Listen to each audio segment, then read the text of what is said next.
ایک گاؤں میں انتہائی سنجیدہ شخص رہتا تھا۔ آج تک کسی نے اسے مسکراتے نہیں دیکھا تھا۔ اس کا نام الخطاب تھا۔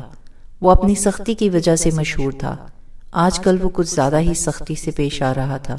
اس کے گھر بچے کی پیدائش ہونے والی تھی اور اسے خوف تھا کہ کہیں لڑکی پیدا نہ ہو جائے۔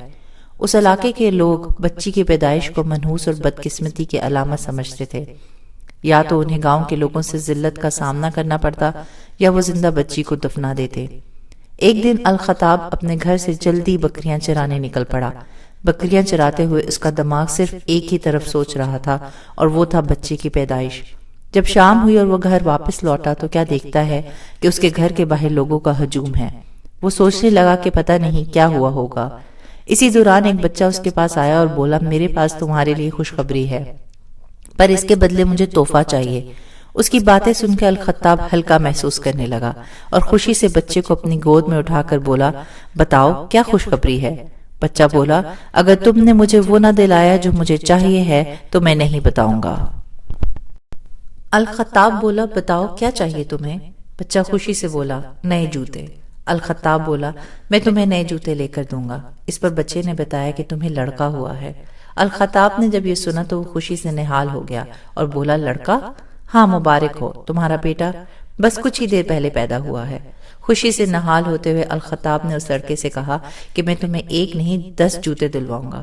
الخطاب اپنے گھر پہنچا اور زور سے چلایا، چلو ایک بڑی دعوت کی تیاری کرو۔ یہ بچہ الخطاب کا پہلا بچہ تھا۔ الخطاب اپنے آپ کو پر کی طرح ہلکا محسوس کر رہا تھا، جیسے ایک بھاری بوجھ اس کے کندھے سے اتر گیا ہو۔ اس کے بچے کی پیدائش کی خوشی 10 دنوں تک جاری رہی۔ لڑکے کا خواب بالآخر اس کا پورا ہوا۔ کپڑے میں لپٹا ہوا معصوم پرسکون نیند لیتے ہوئے عمر نہیں جانتا تھا کہ اس کے ارد گرد کیا ہو رہا ہے۔ جس وقت عمر رضی اللہ عنہ کی پیدائش ہوئی، مکہ کے خاندانوں میں بہت ہلچل تھی۔ نہ بیٹے کو باپ کی عزت کا خیال تھا، نہ باپ کو بیٹے کی پرواہ۔ ہر شخص کا دل جیسے کالا ہو چکا ہو۔ ہر کوئی دوسرے سے بازی لے جانا چاہتا تھا، جبکہ عورتوں اور بچوں کا کوئی پرسان حال نہ تھا۔ لوگ انہیں بیکار شے سمجھتے تھے۔ مکہ کے لوگ بتوں کو پوجتے تھے اور اکثر بت روٹی اور حلوے کے بنے ہوئے تھے، جس کی پہلے پوجا کر کے وہ انہیں ہی کھا لیتے تھے۔ عمر رضی اللہ عنہ بھی کبھی کبھار اپنے باپ کے ساتھ مل کر ان بتوں کی پوجا کرتے تھے۔ عمر رضی اللہ عنہ کے بابا چرواہے تھے اور چھوٹی عمر سے ہی آپ ان کی مدد کرتے تھے، اور پھر کچھ عرصہ میں ہی آپ کی ذمہ داریاں بڑھ گئیں اور پھر آپ اکیلے بکریوں کو چروانے لے جاتے تھے۔ عمر اکثر خوبصورت نظمیں کہا کرتے تھے۔ عربیہ کے حالات خراب ہونے کے باوجود شعر و شاعری بہت مشہور تھی۔ اس پرامن شوق شعر و شاعری کے ساتھ ساتھ آپ ایک پرجوش پہلوان بھی تھے۔ بہت چھوٹی عمر سے ہی آپ اپنے دوستوں کے ساتھ کشتی کا لطف اٹھاتے تھے، اور آپ کی بے حد طاقت نے اس کھیل میں آپ کا خود پر اعتماد بہت بڑھا دیا تھا۔ ایک گرم صبح آپ اٹھے اور کھڑکی کے پاس آ کر باہر گزرتے ہوئے لوگوں کو دیکھنے لگے، اور پھر کچن میں آ گئے جہاں آپ کی امی ناشتہ بنا رہی تھی۔ وہ بولی، آج تم جلدی اٹھ گئے؟ وہ بولے، میں کیا کروں، میں رات سو نہیں سکا۔ کیا ہوا؟ شاید میں بہت پرجوش محسوس کر رہا ہوں۔ میں جانتی ہوں، آج تم باقی بچوں کے ساتھ میدان میں کشتی کے لیے جا رہے ہو۔ آپ بولے، مجھ سے انتظار نہیں ہو رہا کہ مقابلہ کب شروع ہو۔ مجھے یقین ہے میں سارے میچ جیت جاؤں گا۔ وہ بولی، اگر تم الخطاب کے بیٹے ہو تو یقیناً۔ اسی لیے اب جلدی کرو، تیار ہو جاؤ تاکہ دیر نہ ہو جائے، تمہارے دوست آنے ہی والے ہوں گے۔ مکہ میں ایک بہت بڑا کشتی کا میدان سجنے والا تھا، اور عمر یہ امید رکھتے تھے کہ وہ بہترین پہلوان کا لوہا منوا کر رہیں گے۔ اپنی امی کی بات سن کر وہ اپنے کمرے میں گئے اور پہلوانی والے کپڑے پہن لیے۔ ان کے بابا بکریاں چروانے جا چکے تھے۔ وہ جب کچن میں واپس آئے تو ان کی امی خوشی سے ان کو دیکھ کر بولی، تم بہت بہادر لگ رہے ہو۔ اپنی امی کی یہ بات سن کر وہ بہت خوش ہوئے اور ناشتہ کرنے بیٹھ گئے۔ کچھ ہی دیر میں ان کے دوست آ گئے اور وہ میدان کی طرف چل پڑے۔ میدان میں بہت سے لوگ جمع تھے۔ پہلے بچوں کی کشتی تھی اور پھر بڑوں کی۔ میچ کے آخر تک عمر رضی اللہ عنہ کو کوئی شکست نہ دے سکا۔ لوگ والہانہ آپ کی تعریف کر رہے تھے۔ آپ بے حد خوش تھے۔ کچھ دنوں بعد عمر رضی اللہ عنہ ایک ہیرو کی طرح مکہ کی گلیوں میں گھوم رہے تھے کہ ان کے کزن خالد رضی اللہ عنہ ان کے پاس آئے اور بولے، میں نے سنا ہے میلہ میں تم نے سب کو پچھاڑ دیا۔ عمر بولے، ہاں خالد۔ خالد بولے تم میرے ساتھ کشتی کرو۔ عمر بولے تم میلے میں کیوں نہیں آئے؟ خالد بولے میرے بابا نے مجھے اجازت نہیں دی۔ تو عمر رضی اللہ عنہ بولے ٹھیک ہے کل ملتے ہیں۔ اگلے دن عمر اور خالد طے کردہ جگہ پر ملے اور مقابلہ شروع ہوا۔ میلے پر ہر ایک کو پچھاڑنے کے باوجود عمر رضی اللہ عنہ کو کافی دقت ہو رہی تھی خالد رضی اللہ عنہ سے مقابلہ کرتے ہوئے۔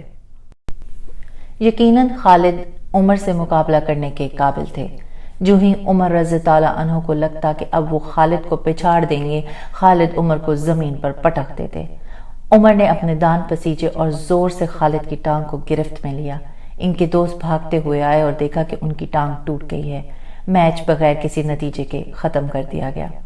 عمر رضی اللہ عنہ بہت پریشان ہوئے کہ وہ اپنے کزن خالد بن ولید رضی اللہ عنہ کو ہرا نہیں سکے اور بہت عرصہ تک وہ یہ میچ نہ بھول سکے۔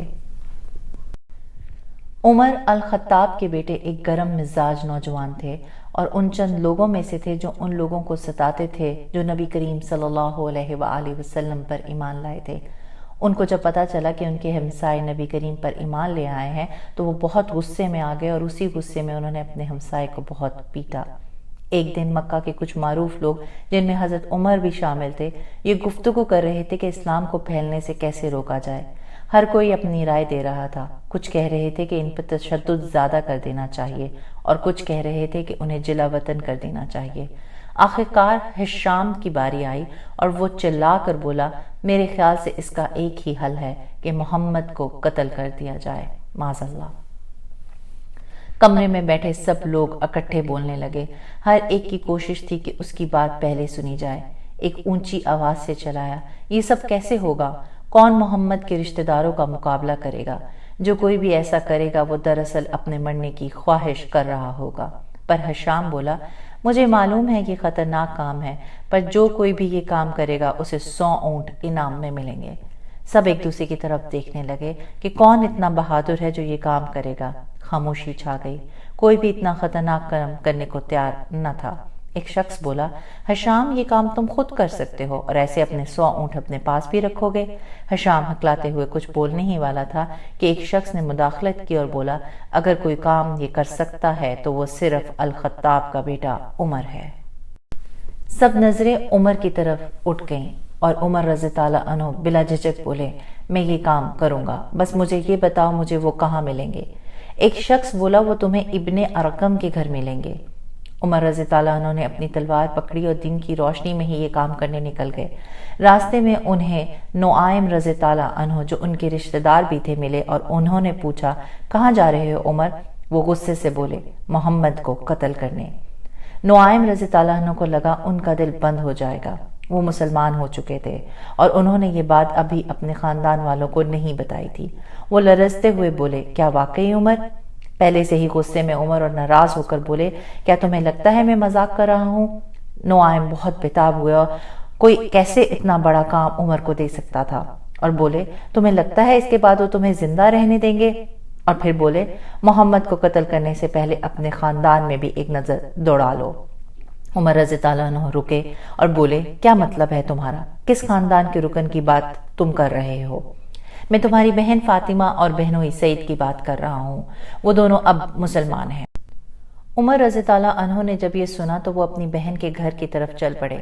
اندر سے قرآن پڑھنے کی آواز آ رہی تھی۔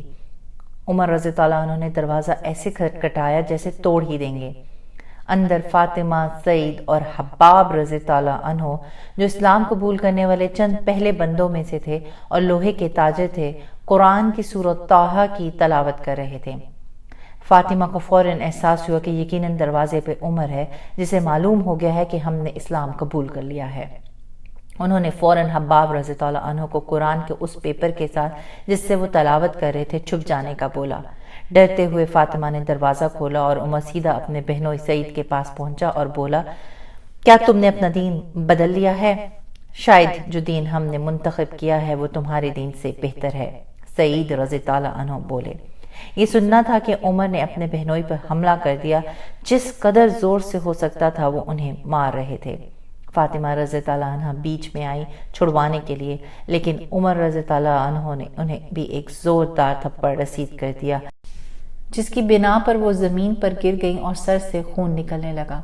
وہ آہستہ سے اٹھی اور بولی، اے عمر، بتوں کو پوجنا صحیح نہیں ہے، محمد صلی اللہ علیہ وآلہ وسلم کے دین پر ایمان لے آؤ جو ایک سچے اللہ سے لے کر آئے ہیں۔ فاطمہ کے سر سے بہتے ہوئے خون کو دیکھ کر عمر ہوش میں آئے۔ انہیں اپنے بہن کے ساتھ ایسا کرنے پر بہت دکھ ہوا۔ وہ بولے، فاطمہ، مجھے وہ دو جو تم پڑھ رہے تھے۔ فاطمہ انہیں وہ پیپر دینے سے خوف زدہ تھیں۔ بولی، تم اس کے ساتھ کیا کرو گے؟ عمر بولے، میں دیکھنا چاہتا ہوں محمد صلی اللہ علیہ وآلہ وسلم کیا لائے ہیں۔ فاطمہ بولی، کہیں تم اسے پھاڑ تو نہیں دو گے؟ عمر بولے، اگر میں نے پھاڑنا ہی ہوتا تو تمہارے سامنے پھاڑ دیتا، میں اسے پڑھنا چاہتا ہوں اور تمہیں واپس کر دوں گا۔ فاطمہ نے وہ پرچہ عمر کو دے دیا۔ عمر رضی اللہ عنہ بیٹھ گئے اور سورہ طٰہٰ کی آیت کو پڑھنے لگے، جو کچھ بھی زمین و آسمان میں ہے سب کچھ اسی کا ہے۔ اس آیت نے آپ کو سوچنے پر مجبور کر دیا۔ آپ رضی اللہ عنہ شاعری کو سراہنے والے تھے۔ اس پرچے پر جو خوبصورت عربی لکھی تھی وہ ایسی تھی جو انہوں نے کبھی نہیں پڑھی تھی، یہ بہت منفرد تھی۔ پھر انہوں نے آیت پڑھی، اللہ اور اس کے رسول پر ایمان رکھو۔ ان الفاظ نے آپ کے دل کو نرم فرما دیا۔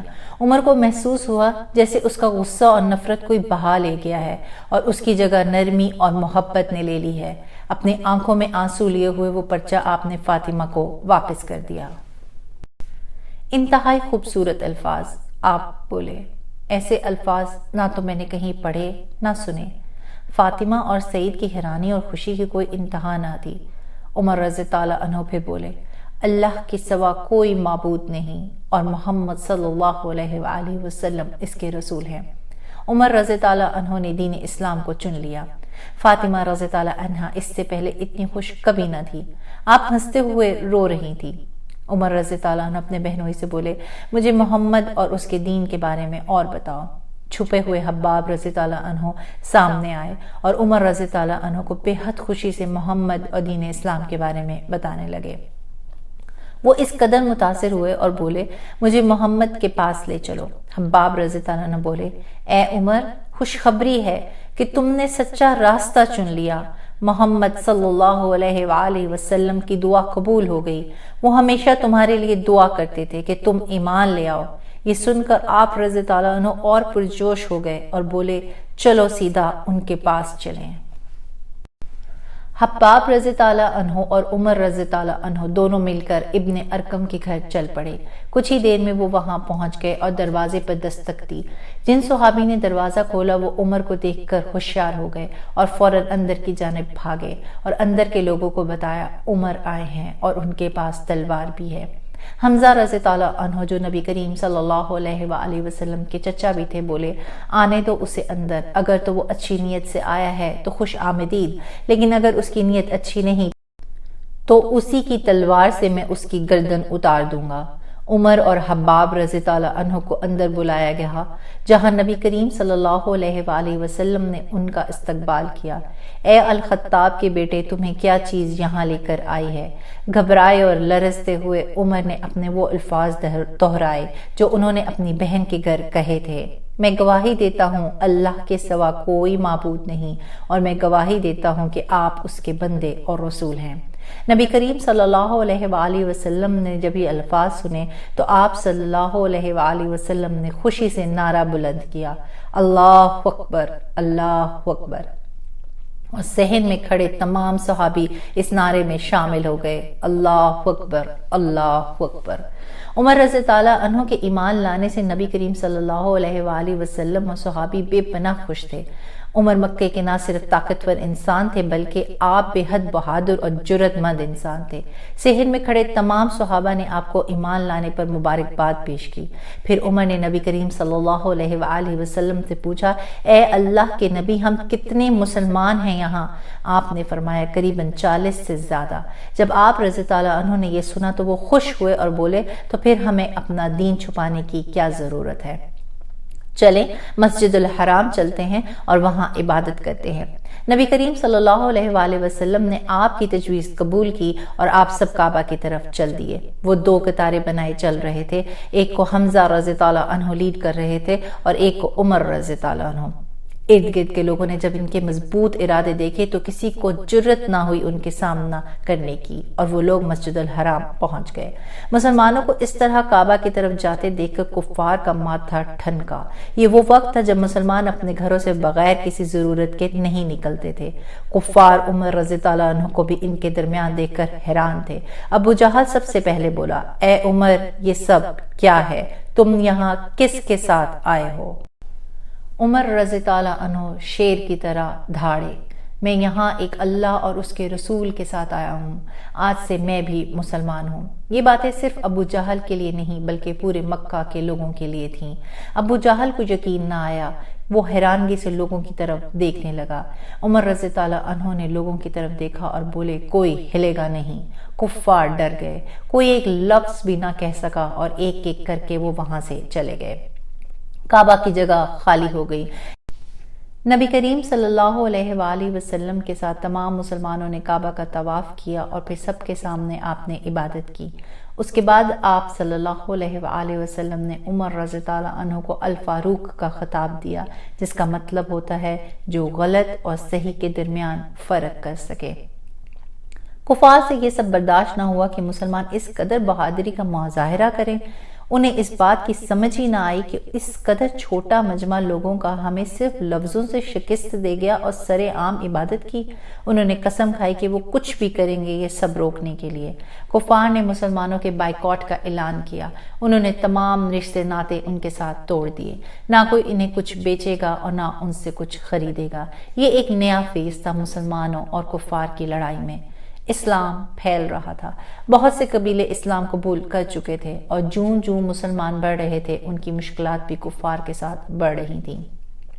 جو کچھ کفار سے بن پا رہا تھا وہ کر رہے تھے، مسلمانوں کی زندگی اجیرن کرنے کے لیے۔ مدینہ کے کچھ لوگ نبی کریم صلی اللہ علیہ وآلہ وسلم و صحابہ سے ملے اور انہیں مدینہ میں ہجرت کی دعوت دی۔ یہ وہ وقت تھا جب مکہ میں مسلمانوں پر ظلم و ستم کی انتہا اس قدر ہو چکی تھی کہ وہاں رہنا ناممکن تھا۔ جو لوگ بہت کمزور تھے اور اپنا دفاع نہیں کر سکتے تھے، انہیں یا تو غلام بنا لیا جاتا یا پھر انہیں بھوکا پیاسا گرم ریت پہ چھوڑ دیا جاتا۔ جب وہ عبادت کرتے تو انہیں اس قدر پیٹا جاتا کہ وہ فوت ہی ہو جاتے۔ حضرت محمد صلی اللہ علیہ وآلہ وسلم کو اللہ کی جانب سے ہجرت کا حکم ہوا اور پھر اللہ کے حکم سے ہجرت کا آغاز ہوا۔ چھوٹے گروپس کی شکل میں اپنا سب کچھ چھوڑ چھاڑ کر رات کے وقت مسلمان نکلتے کہ کفار کو معلوم نہ پڑے۔ عمر رضی اللہ عنہ بھی مدینہ جانے کی تیاری کر رہے تھے۔ جانے سے پہلے انہوں نے اپنی تلوار پکڑی اور کعبہ پہنچے۔ آخری بار کعبہ کا طواف کیا۔ وہاں کفار کے بڑے لیڈرز موجود تھے۔ ان کے پاس گئے اور انہیں چیلنج کیا، کل میں مدینہ جا رہا ہوں، تم میں سے کوئی بھی اگر یتیم بچے پیچھے چھوڑنا چاہتا ہے تو مجھ سے عقیق کی بستی میں ملو۔ کسی نے بھی آپ رضی اللہ عنہ کے چیلنج کا جواب نہ دیا۔ اگلی صبح آپ رضی اللہ عنہ عقیق پہنچے۔ وہاں پہنچ کر آپ نے دیکھا کہ وہاں کوئی ایک شخص بھی نہیں آیا۔ کئی دن تک آپ نے گرم دھوپ میں سفر کیا کہ آخرکار آپ رضی اللہ عنہ اپنی منزل کو پہنچے۔ مدینہ کے لوگوں نے آپ کا بہترین استقبال کیا۔ مسلمان آپ کو اپنے گھر آنے کی دعوت دے رہے تھے اور اپنا کھارا پیرا بانٹ رہے تھے۔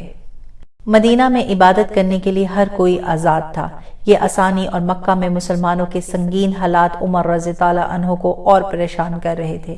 انہوں نے اپنے ہاتھ بلند کیے اور دعا کی، اے اللہ، آپ صلی اللہ علیہ وآلہ وسلم بھی مدینہ میں تشریف لے آئیں۔ آپ رضی اللہ عنہ کی دعا جلد ہی قبول ہوئی اور آپ کو یہ خبر ملی کہ آپ صلی اللہ علیہ وآلہ وسلم ابو بکر رضی اللہ عنہ کے ساتھ مدینہ کے لیے نکل پڑے ہیں، اور ہر کوئی آپ کے آنے کے لیے بے چین تھا۔ ہر کوئی پیارے نبی کا استقبال کرنے کے لیے تڑپ رہا تھا، اور آخرکار انتظار ختم ہوا جب آپ صلی اللہ علیہ وآلہ وسلم ابو بکر رضی اللہ عنہ کے ساتھ مدینہ پہنچے تو بہت بڑا جشن منایا گیا۔ مدینے میں نبی کریم صلی اللہ علیہ وآلہ وسلم کی آمد سے ہر مسلمان خوش تھا۔ مہاجر اپنا سب کچھ صرف اللہ کے لیے مکہ میں چھوڑ کر یہاں ہجرت کر کے آئے تھے۔ ان کی حالت بہت نازک تھی۔ وہ صرف مدینہ کے بے لوث محبت کرنے والوں کی مہمان نوازی پہ منحصر کر رہے تھے کہ نبی کریم صلی اللہ علیہ وآلہ وسلم نے اس مسئلے کو حل کرنے کے لیے میٹنگ بلائی۔ انہوں نے مہاجر اور انصار کو بھائی بھائی قرار دیا۔ انصار اپنے نئے بہن بھائیوں کو اپنے گھر میں دعوت دیں گے اور وہ ہر خوشی اور غم میں ایک دوسرے کے ساتھی ہوں گے۔ اور عمر رضی اللہ عنہ عتبان ابن ملک رضی اللہ عنہ کے بھائی بنے جنہوں نے انہیں گھر دیا۔ اس قدر سخاوت کو دیکھ کر عمر رضی اللہ عنہ کے آنکھوں میں آنسو آ گئے اور انہوں نے ان کا بے حد شکریہ ادا کیا۔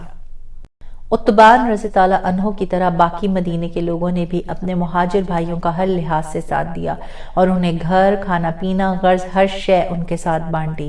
مکہ سے آئے مہاجر بے پناہ خوش تھے۔ ان کو نہ صرف کفار سے چھٹکارا حاصل ہوا تھا بلکہ بہترین دوست بھی ملے تھے جو ان کی مدد کے لیے ہر دم حاضر تھے۔ کچھ مہاجروں نے اپنے مدینے کے بھائیوں کے ساتھ کھجور کے باغات میں کام شروع کر دیا اور کچھ کھجوریں بازار لے جا کر فروخت کا کام کرنے لگے۔ عمر رضی اللہ عنہ بھی عتبان رضی اللہ عنہ کے ساتھ کام کرنے لگے، لیکن جب وہ اکٹھے کام کرتے تو وہ نبی کریم صلی اللہ علیہ وآلہ وسلم کی محفل میں نہ جا پاتے، جس کا انہیں دکھ ہوتا تھا کہ وہ آپ کی پیاری باتیں سننے سے محروم رہ رہے ہیں۔ عتبان رضی اللہ عنہ نے کہا، اے عمر، ایک دن میں کام کروں گا اور ایک دن تم۔ جس دن جو کام نہیں کرے گا وہ پیارے نبی کی محفل میں جائے گا اور واپس آ کر ساری باتیں دوسرے کو بتائے گا، اس طرح ہم اور محروم نہیں رہیں گے۔ جب عمر رضی اللہ عنہ نے یہ سنا تو آپ نے اپنے بھائی کو گلے لگا لیا۔ کیا زبردست تجویز ہے، اللہ تم سے راضی ہو عتبان۔ اور اس دن سے وہ الگ کام کرنے لگے۔ 3 سال ہو گئے ہجرت کو اور 1 سال بدر کی جنگ کو۔ دمشق کی طرف تجارت کا روٹ نبی کریم صلی اللہ علیہ وآلہ وسلم کے کنٹرول میں تھا، جس کی وجہ سے کفار وہاں تجارت نہ کر سکتے تھے۔ اس کی اور بدر کی جنگ کی وجہ سے وہ بدلہ لینے کی تیاری کر رہے تھے۔ انہوں نے 3000 سپاہی تیار کیے اور احد کے پہاڑ کی طرف چل پڑے۔ مسلمانوں کو جب اس کی خبر ملی تو انہوں نے بھی کفار سے مقابلہ کرنے کے لیے آرمی تیار کی۔ معرکہ شروع ہونے سے پہلے عمر رضی اللہ عنہ اپنے بڑے بھائی زید کو سائیڈ پر لے گئے اور اپنی ذرہ بختر اتار کر ان کی طرف کی اور کہا، یہ لیجئے۔ زید رضی اللہ عنہ کو سمجھ نہ آئی، بولے، میں اس کے ساتھ کیا کروں؟ عمر رضی اللہ عنہ بولے، میری ذرہ بختر آپ سے بہت بہتر ہے، میں چاہتا ہوں کہ آپ یہ پہنیں۔ زید رضی اللہ عنہ، تم کیا پہنو گے؟ آپ بولے، میں آپ کی پہنوں گا۔ زید رضی اللہ عنہ کی آنکھوں میں آنسو آ گئے۔ انہیں احساس ہوا ان کا چھوٹا بھائی اپنی جان سے زیادہ پرواہ میری جان کی کر رہا ہے اور میری حفاظت کرنا چاہتا ہے۔ زید رضی اللہ عنہ نے عمر رضی اللہ عنہ کی ذرہ بختر ان کے ہاتھ سے لی اور پہن لی۔ بولے، میرے بھائی اب خوش ہو تم؟ عمر رضی اللہ ہنس کر بولے، بہترین، اللہ تم سے راضی ہو عمر۔ اور ذرہ بختر اتار کر آپ نے واپس کر دی۔ عمر، اس ذرہ بختر کی ضرورت تمہیں مجھ سے زیادہ ہے۔ عمر رضی اللہ عنہ کے بے پناہ اصرار پر بھی زید رضی اللہ عنہ نے ان کی ذرہ بختر لینے سے انکار کر دیا اور پھر وہ دونوں میدان جنگ کی طرف چل پڑے۔ مسلمان بہت بہادری سے لڑ رہے تھے اور انہوں نے کفار کو پیچھے ہٹنے پر مجبور کر دیا۔ جب انہیں یقین ہو گیا کہ وہ جنگ جیت رہے ہیں تو انہوں نے تلواریں اپنی میان میں رکھیں اور سامان اکٹھا کرنے لگے۔ نبی کریم صلی اللہ علیہ وآلہ وسلم نے انہیں حکم دیا تھا کہ کچھ بھی ہو جائے اپنی جگہ نہیں چھوڑنی، لیکن تیر انداز بھی میدان جنگ میں آ گئے۔ یہ بہت بڑی غلطی تھی۔ جب کفار نے مسلمانوں کی یہ کمزوری دیکھی تو انہوں نے پیچھے سے حملہ کر دیا اور 2 محاذوں سے انہیں ٹریپ کر لیا۔ پیچھے ہٹتے کفار واپس آ گئے اور جیتی ہوئی جنگ ہار میں تبدیل ہونے لگی۔ اسی دوران میدان جنگ میں یہ بات پھیل گئی کہ نبی کریم صلی اللہ علیہ وآلہ وسلم شہید ہو گئے ہیں۔ اپنی ہمت اور حوصلہ کھوتے ہوئے کچھ مسلمان کہنے لگے، اگر نبی کریم نہیں رہے تو سب ختم ہو گیا۔ اسی وقت عمر اور زید رضی اللہ عنہ چلائے، اگر نبی کریم صلی اللہ علیہ وآلہ وسلم شہید ہو گئے ہیں تو بھی ہم تب تک لڑیں گے جب تک ہماری تلواریں نہ ٹوٹ جائیں اور ہم اللہ کی راہ میں شہید نہ ہو جائیں۔ اور اسی کے ساتھ ایک نئی طاقت سے انہوں نے کفار پر حملہ کیا۔ مسلمانوں نے جب دیکھا کہ نبی کریم حیات ہیں تو وہ آپ صلی اللہ علیہ وآلہ وسلم کے گرد اکٹھے ہو گئے۔ جنگ ختم ہو گئی، لیکن اس کا نتیجہ وہ نہ نکلا جس کا مسلمان سوچ رہے تھے اور انہوں نے پہاڑوں میں پناہ لی۔ ان کے قریب ہوتے ہوئے ابو سفیان چلا کر بولا، کیا محمد تمہارے ساتھ ہیں؟ کیا ابو بکر تمہارے ساتھ ہیں؟ جب کوئی جواب نہ آیا تو کہنے لگے وہ سب مر چکے۔ جب عمر رضی اللہ عنہ نے یہ سنا تو وہ آگے بڑھے اور بولے ہم سب زندہ سلامت ہیں۔ ابو سفیان اپنے لشکر کے پاس پہنچے اور بولے چلو دوبارہ حملہ کریں، لیکن صفوان ابن امیہ اس سے متفق نہ ہوئے اور بولے چلو واپس چلو، سب کو مارنے سے پہلے ہم محمد تک نہیں پہنچ پائیں گے، اپنی فتح کو شکست میں تبدیل نہ کرو، اور کفار دشمن مکہ لوٹ گئے۔ پیارے نبی صلی اللہ علیہ وآلہ وسلم اپنے ساتھیوں کے ہمراہ عمرے کی نیت سے روانہ ہوئے۔ مکہ کے قریب حدیبیہ کے مقام پر پہنچ کر آپ صلی اللہ علیہ وآلہ وسلم نے یہ فیصلہ کیا کہ مکہ کے لوگوں کو یہ پیغام پہنچائیں کہ ہم یہاں کعبہ کے طواف کے لیے آئے ہیں، لڑنے کے لیے نہیں۔ پہلے نبی کریم صلی اللہ علیہ وآلہ وسلم نے عمر رضی اللہ عنہ کو بھیجنے کا ارادہ فرمایا، لیکن چونکہ عمر رضی اللہ عنہ کے بہت سے دشمن وہاں موجود تھے تو آپ صلی اللہ علیہ وآلہ وسلم نے عثمان رضی اللہ عنہ کو پیغام دے کر بھیجا۔ جب عثمان رضی اللہ عنہ پیغام لے کر مکہ داخل ہوئے تو کفار نے آپ کو قید کر لیا اور مسلمانوں کو خبر ملی کہ عثمان رضی اللہ عنہ کو قتل کر دیا گیا ہے۔ یہ خبر سن کر آپ صلی اللہ علیہ وآلہ وسلم بہت پریشان ہوئے۔ اب قریش سے لڑنے کے علاوہ کوئی چارہ نہ تھا۔ آپ صلی اللہ علیہ وآلہ وسلم نے اپنے صحابہ سے خطاب فرمایا اور قریباً 1400 سے زیادہ سے بیعت لی۔ اس کے بعد آپ صلی اللہ علیہ وآلہ وسلم قریش سے ملے اور ایک معاہدہ کیا جس کی شرائط کچھ یوں تھی، اگلے 10 سالوں تک دونوں میں کوئی بھی آپس میں نہیں لڑے گا۔ اس سال مسلمان واپس چلے جائیں، ہاں اگلے سال وہ کعبہ کی زیارت کے لیے آ سکتے ہیں۔ کوئی بھی مکہ سے مدینہ جاتا ہے تو اسے واپس کر دیا جائے گا، ہاں البتہ اگر کوئی مدینہ سے مکہ پناہ لینا چاہے گا تو اسے واپس نہیں کیا جائے گا۔ معاہدے کی شرائط مسلمانوں کے لیے بظاہر تو سخت تھی، پر نبی کریم صلی اللہ علیہ وآلہ وسلم نے یہ دیکھا کہ قریش مسلمانوں کو ایک اسلامک اسٹیٹ کی حیثیت سے قبول کر رہے ہیں، جو کہ مسلمانوں کے مستقبل کے لیے ایک اہم قدم تھا۔ اس معاہدے کی روح کے تحت ہر کوئی آزادی سے حرکت کر سکتا تھا اور اس طرح اسلام کی روشنی پھیل سکتی تھی۔ کچھ مسلمانوں نے، جن میں حضرت عمر رضی اللہ عنہ بھی شامل تھے، کعبہ کے طواف نہ کرنے پر اعتراض کیا۔ عمر رضی اللہ عنہ نے نبی کریم صلی اللہ علیہ وآلہ وسلم سے پوچھا کہ آپ اللہ کے رسول نہیں؟ آپ نے فرمایا ہاں میں ہوں۔ آپ بولے ہمارا دین حق ہے اور ان کا صرف خرافات۔ آپ صلی اللہ علیہ وآلہ وسلم بولے بالکل، اگر ایسا ہی ہے تو آپ صلی اللہ علیہ وآلہ وسلم نے ان کو برتری کیوں لینے دی؟ نبی کریم صلی اللہ علیہ وسلم بولے میں صرف اللہ کا حکم مانتا ہوں۔ لیکن عمر رضی اللہ عنہ مطمئن نہ ہوئے اور بولے کیا آپ صلی اللہ علیہ وآلہ وسلم نے نہیں بولا تھا کہ ہم طواف کعبہ کریں گے؟ آپ صلی اللہ علیہ وآلہ وسلم نے اطمینان سے بولا ہاں میں نے کہا تھا۔ تو عمر رضی اللہ عنہ بولے تو پھر ہم کیوں طواف کعبہ کے بغیر واپس جا رہے ہیں؟ عمر رضی اللہ عنہ بے چین تھے۔ آپ کے دل میں خوف پیدا ہوا کہ کہیں میں نے اس معاملے میں نبی کریم صلی اللہ علیہ وآلہ وسلم سے زیادہ تو مخالفت نہیں کر لی۔ وہ باہر انہی سوچوں میں گم تھے کہ ایک شخص آیا اور بولا اے عمر، نبی کریم صلی اللہ علیہ وآلہ وسلم آپ کو بلا رہے ہیں۔ جب آپ رضی اللہ عنہ نے نبی کریم صلی اللہ علیہ وآلہ وسلم کے چہرے مبارک پر مسکراہٹ دیکھی تو آپ تھوڑے سکون میں آئے۔ نبی کریم صلی اللہ علیہ وآلہ وسلم نے عمر رضی اللہ عنہ کو بتایا کہ اس ملاقات کے بعد ان پر وحی نازل ہوئی ہے جو فتح کے بارے میں ہے۔ آپ صلی اللہ علیہ وآلہ وسلم نے عمر رضی اللہ عنہ کو بتایا یہ معاہدہ جو انہوں نے قریش کے ساتھ کیا ہے وہ اصل میں ہماری فتح ہے۔ مدینہ ہجرت کے 10 سال بعد آپ صلی اللہ علیہ وآلہ وسلم کا وصال ہو گیا۔ ابو بکر پہلے خلیفہ مقرر ہوئے اور عمر ان کے مددگار۔ ابو بکر رضی اللہ عنہ کے دور حکومت میں بہت سے علاقے فتح کیے گئے اور بہت سے لوگوں نے اسلام قبول کیا۔ پھر 2 سال 2 مہینے کے بعد دنیا کا سب سے باحیا اور عادل لیڈر بھی اپنے خالق حقیقی سے جا ملا۔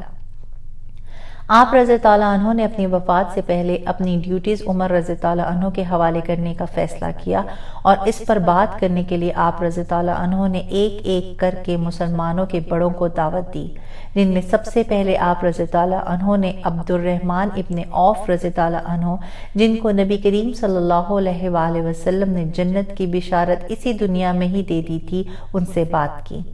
آپ رضی اللہ عنہ نے ان سے پوچھا آپ کا کیا خیال ہے عمر کے بارے میں؟ کیا آپ انہیں خلیفہ کی حیثیت سے قبول کریں گے؟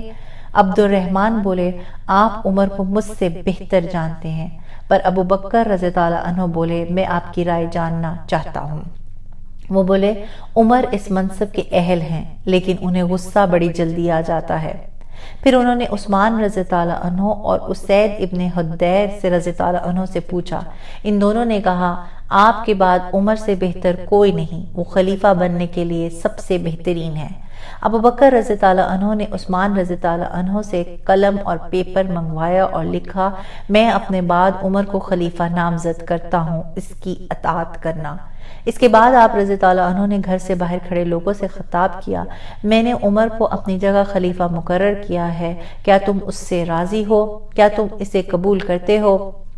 سب نے ایک آواز ہو کر بولا ہم اس سے خوش ہیں، ہم اس فیصلے کو قبول کرتے ہیں۔ ان ساری آوازوں میں ایک آواز بہت اونچی تھی اور وہ آواز علی رضی اللہ عنہ کی تھی۔ وہ بولے ہم اس قدر خوش ہیں کہ آپ اگر عمر کے علاوہ کسی کو چنتے تو ہم اس فیصلے کو نہ مانتے، اور اس طرح عمر عالم اسلام کے دوسرے خلیفہ مقرر ہوئے۔ بطور خلیفہ عمر رضی اللہ عنہ نے بہت سے علاقے فتح کیے۔ ان کا ارادہ اسلام کو پوری دنیا میں پھیلانے کا تھا۔ اس وقت کی سب سے طاقتور سلطنت بیزنٹائن اور پرشیا تھی، پر عمر یہاں تک اکتفا نہیں کرنا چاہتے تھے۔ آپ کا ارادہ ترکستان، آذربائیجان، افغانستان اور تبرستان تک کا تھا۔ عمر ابن عاص رضی اللہ عنہ مسلمان آرمی کے کمانڈر تھے۔ آپ رضی اللہ عنہ نے فلسطین اور ایجپٹ کو فتح کیا۔ مقدس شہر جروسلم فلسطین کا حصہ تھا۔ کنگ سلیمان کے دور سے جروسلم میں مسجد اقصی نبی کریم صلی اللہ علیہ وآلہ وسلم کی معراج کے سفر کا ابتدائی حصہ تھا۔ ارد گرد کے شہروں کو فتح کرنے کے بعد عمرو ابن عاص رضی اللہ عنہ نے جروسلم کا محاصرہ کر لیا۔ کرسچنز نے بہت زور لگایا، پر وہ جان چکے تھے کہ اس میں ان کو شکست ہی ہوگی، تو وہ صلح کرنا چاہتے تھے اور اس کے لیے امن کا معاہدہ کرنا چاہتے تھے۔ وہ اس بات پر مصر تھے کہ اس امن کے معاہدے پر عمر رضی اللہ عنہ بذات خود دستخط کریں۔ لہٰذا عمر رضی اللہ عنہ تک یہ پیغام پہنچایا گیا۔ عمر رضی اللہ عنہ نے بڑے لیڈروں سے بات کی اور علی رضی اللہ عنہ کو انچارج سنبھال کے جروسلم کی طرف روانہ ہوئے۔ جب آپ رضی اللہ عنہ جبیہ سیریا کے مقام پر پہنچے تو خالد ابن ولید رضی اللہ عنہ اور کچھ اور صحابی رضی اللہ نے آپ کا استقبال کیا اور اسی مقام پر کرسچنز کے ساتھ معاہدہ دستخط کیا گیا۔ معاہدے کے مطابق مقامی لوگوں کی پراپرٹی اور جانوں کی حفاظت کی جائے گی، وہ عبادت کرنے میں آزاد ہوں گے اور وہ اپنا کام جاری رکھیں گے اور اسٹیٹ کو ٹیکس ادا کریں گے۔ اس کے بعد عمر رضی اللہ عنہ نے جروسلم کی طرف اپنا سفر جاری رکھا۔ سفر کے دوران عمر رضی اللہ عنہ کے گھوڑے کا کھر کہیں کھو گیا تو عمر رضی اللہ عنہ نے پیدل سفر شروع کیا۔ اس صورتحال میں آپ کے ساتھیوں نے آپ کو ایک اچھا گھوڑا پیش کیا، پر وہ گھوڑا صحیح سے چل نہیں پا رہا تھا، تو عمر رضی اللہ عنہ اس گھوڑے سے بھی نیچے اتر گئے اور پیدل چلنے لگے۔ شہر کے باہر ابو عبیدہ رضی اللہ عنہ اور کچھ دوسرے کمانڈر آپ کو ملے۔ جب انہوں نے آپ کو پیدل چلتے اور ایک عام سا سوٹ پہنے دیکھا تو انہیں فکر ہوئی جروسلم کے لوگوں کی نظروں میں مسلمانوں کی شہرت کم ہو جائے گی، تو انہوں نے ایک اور گھوڑا عمر رضی اللہ عنہ کو پیش کیا، پر آپ رضی اللہ عنہ نے ارشاد فرمایا عزت اور عظمت ہمارے دین کی ہے جو اللہ نے ہمیں عطا کیا ہے، ہمارے لیے سادگی کافی ہے۔ جروسلم کے رہائشی مسلمانوں کے لیڈر کا بے صبری سے انتظار کر رہے تھے۔ جب وہ تشریف لائے تو لوگ حیران رہ گئے کہ آپ اس قدر سادہ ہیں، ایک لیڈر اور مسلمانوں کا خلیفہ کیسے اتنا سادہ ہو سکتا ہے؟ عمر رضی اللہ عنہ کی ایسی نمائش نے لوگوں کے دلوں گرما دیے۔ سیریا اور ایجپٹ میں طاعون پھیل گیا اور یہ وبا بہت تیزی سے پھیل رہی تھی۔ اس سے مسلمان آرمی بھی متاثر ہوئی اور ہزاروں کی تعداد میں مسلمان انتقال کر گئے۔ اس صورتحال کا جائزہ لینے کے لیے کچھ صحابیوں کے ساتھ آپ خود نکلے، حضرت علی رضی اللہ عنہ کو پیچھے کا انچارج بنا کر۔ عمر رضی اللہ عنہ کے پاس صرف ایک اونٹ تھا جو کہ وہ اپنے غلام کے ساتھ شیئر کر رہے تھے۔ کبھی آپ اونٹ پر سوار ہوتے تو اس کے بعد آپ کے غلام کی باری ہوتی۔ آخری دن جروسلم میں داخل ہوتے ہوئے آپ کے غلام کی باری تھی اونٹ پر سوار ہونے کے لیے۔ وہ بولا اے خلیفہ وقت، ابھی آپ اونٹ پر سوار ہو جائیں، پر آپ رضی اللہ عنہ بولے نہیں، تمہاری باری ہے۔ اس پر غلام نے اصرار کیا میں ایک سادہ سا غلام ہوں، آپ آقا ہیں۔